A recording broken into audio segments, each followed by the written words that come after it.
அனைவருக்கும் வணக்கம். நாம் இன்று இந்த பதிவில் பார்க்கவிருப்பது சித்ரா பௌர்ணமி பற்றி. சித்ரா பௌர்ணமி என்பது தமிழ் மாதமான சித்திரையில் பௌர்ணமி நாளில் கொண்டாடப்படுகிறது. இது ஒரு சிறப்பான நாளாகும்.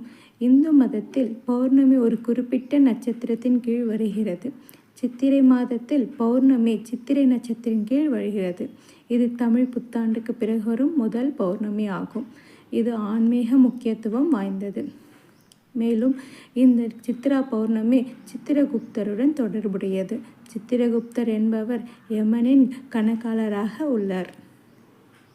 இந்த சித்ரா பௌர்ணமி அன்று நாம் சித்திரகுப்தரை வழிபடுவதால் நமது கர்மாவும் நமது பாவங்களும் தீரும் என்று சொல்லப்படுகிறது. பகவான் சித்திரகுப்தர் நமது பாவங்களையும் நல்லொழுக்கங்களையும் இரண்டையும் பதிவு செய்வதாக நம்பப்படுகிறது. ஒரு புராணத்தின்படி சித்திரகுப்தர் பார்வதி தேவியால் ஒரு தெய்வீக ஓவியத்தின் வடிவத்தில் படைக்கப்பட்டார். பின்னர் அவர் கோமாதா காமதேனு மூலம் இந்த நாளில் பிறந்தார். சித்திரகுப்தர் மனிதர்களின் பாவ புண்ணிய கடவுளை எழுதும் கடவுள்.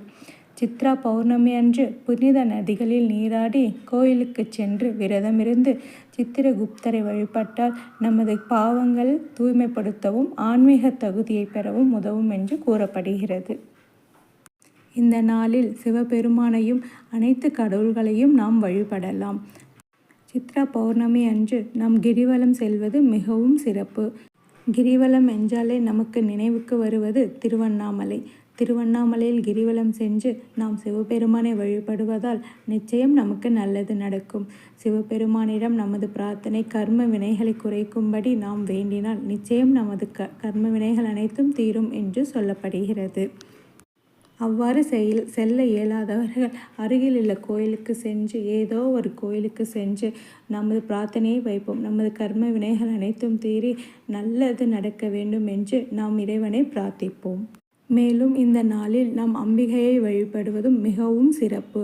அம்பிகையின் ஆசையை பெற்று நமது அனைத்து கர்மாவும் தீர்ந்து நல்லது நடக்க நாம் பிரார்த்திப்போம். மேலும் இந்த நாளில் விநாயகரையும் சத்யநாராயணையும் வணங்குவது மிகவும் சிறப்பு. பௌர்ணமி என்றாலே அனைவரும் சத்யநாராயணை பூஜை செய்வது மிகவும் சிறப்பு. இந்த பௌர்ணமி அன்று இரவு 7 மணிக்கு மேல் சத்யநாராயணர் பூஜை செய்து சத்யநாராயணனை வழிபட்டு நமது கோரிக்கைகளை வைத்தால் நிச்சயம் அவர் நமது கோரிக்கைகளை தீர்த்து வைப்பார். இந்த நாள் பாவங்களை குறைக்கும் நாள் என்றும் சொல்லப்படுகிறது. இந்த ஆண்டு சித்ரா பௌர்ணமியானது மே 12ஆம் தேதி திங்கட்கிழமை வருகிறது. மே 11ஆம் தேதி இரவு 8 மணிக்கு மேல் மே 12ஆம் தேதி இரவு 10:25 மணி வரை இந்த சித்ரா பௌர்ணமியானது கொண்டாடப்படுகிறது. சித்ரா பௌர்ணமி பண்டிகை தீய செயல்களை செய்வதை தவிர்த்து உண்மை மற்றும் நேர்மையின் பாதையை பின்பற்ற மக்களை நினைவூட்டுகிறது. இது நேர்மறையான பிரார்த்தனைகள் மூலம் பாவங்களை தூய்மைப்படுத்தும் ஒரு நாள் என்றும் சொல்லப்படுகிறது.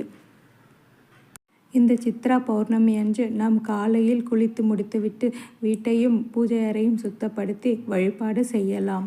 இந்த நாளில் பக்தர்கள் பால் பழம் ஏதும் எடுத்துக்கொள்ளாமல் உணவு அருந்தாமல் விரதமிருந்து வழிபடுவதால் நமது அனைத்து கர்ம வினைகளும் நீக்கப்படும் என்றும் சொல்லப்படுகிறது.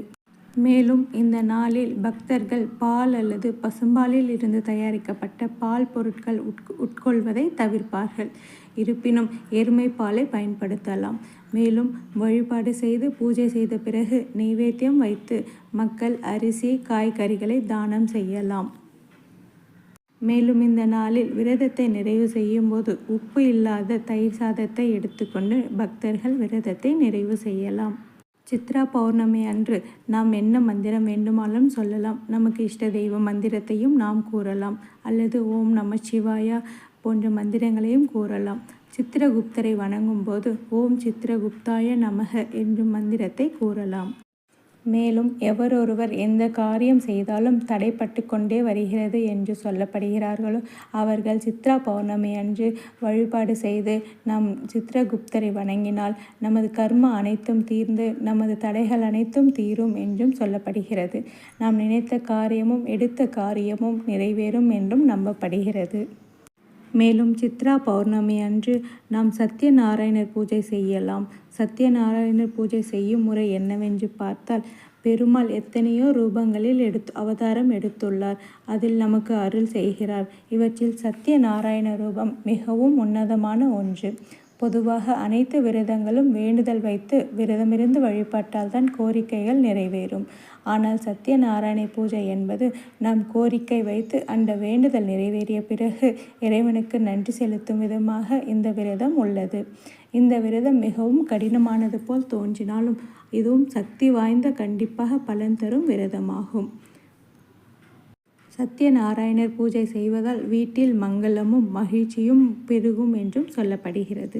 சத்யநாராயணர் பூஜை பௌர்ணமி அன்று செய்தால் மிகவும் நல்லது. இப்போது சத்யநாராயணர் பூஜை எவ்வாறு செய்யலாம் என்று பார்ப்போம். சத்யநாராயண பூஜை செய்வதற்கு சத்யநாராயணின் படம் தேவை. அவரின் படத்தை ஒரு மனைப்பலகையில் கோலமிட்டு அதன் மீது வைத்து கொள்ள வேண்டும். துளசி மலர்கள் கொண்டு அலங்கரித்து சத்யநாராயணை அலங்காரம் செய்யலாம். அதன் சத்யநாராயணருக்கு இருபுறமும் குத்து விளக்கேற்றி தீபம் ஏற்ற வேண்டும்.